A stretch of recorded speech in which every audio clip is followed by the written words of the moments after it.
ৰাইজৰ লগত কথা বতৰা পাতোতে আমি অনুভৱ কৰিলো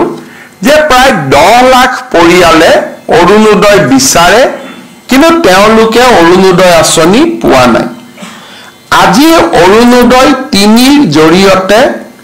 যদিও 10 লাখ মানুহৰ প্ৰপত্ৰ আমি পাইছিলো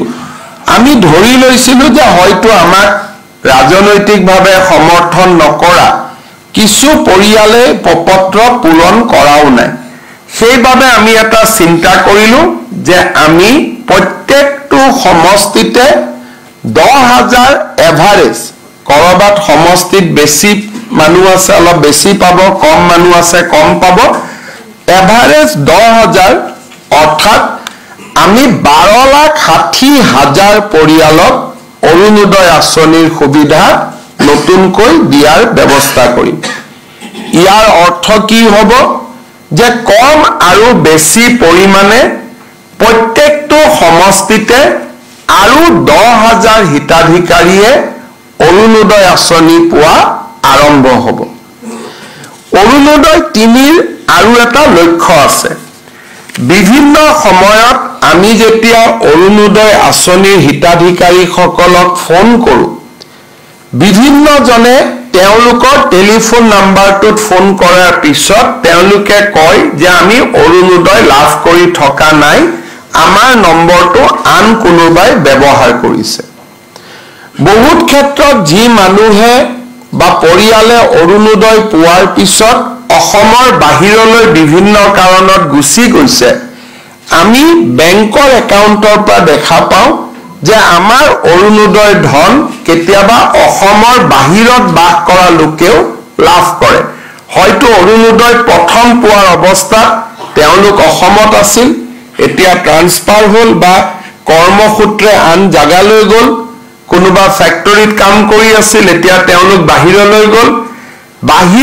বাহিৰৰ স্থানতো অৰুণোদয় ধন হস্তান্তৰিত হয় আৰু এটা কথা আমি দেখা পালো যে আধাৰৰ লগত যদি আমি ইয়াক লিংক নকৰো তেতিয়া হলে এই ব্যক্তিজন অৰুণোদয় হিতাধিকাৰীজনৰ প্ৰত্যেকজনৰ বিপৰীতে আমাক যদি কোনোবাই ডাটা খুধে হয়তো বিধানসভাত কেতিয়াবা আমি পৰিসংখ্যাও দিব নোৱাৰিম কাৰণ কেতিয়াবা কোনোবাই ভুৱা নামতো বেংক একাউণ্ট সৃষ্টি কৰি অৰুণোদয় ধন লৈ থাকিব পাৰে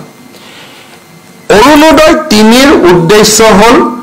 অৰুণোদয় 1 আৰু অৰুণোদয় 2 আমি যিসকল হিতাধিকাৰীক দিছিলো আৰু নতুনকৈ যি প্ৰত্যেক সমষ্টিতে কম বেছি পৰিমাণে 10,000 হিতাধিকাৰী আমি নতুনকৈ দিম এই গোটেইখিনি আধাৰৰ লগত লিংকেজ কৰা এতিয়া মানুহে ক'ব যে আমি আধাৰৰ আকৌ কোনোবা লাইনত যাব লাগিব নেকি আধাৰ বিচাৰিব লাগিব নেকি আমি ৰাইজক সেই কষ্টটো দিব খোজা নাই কাৰণ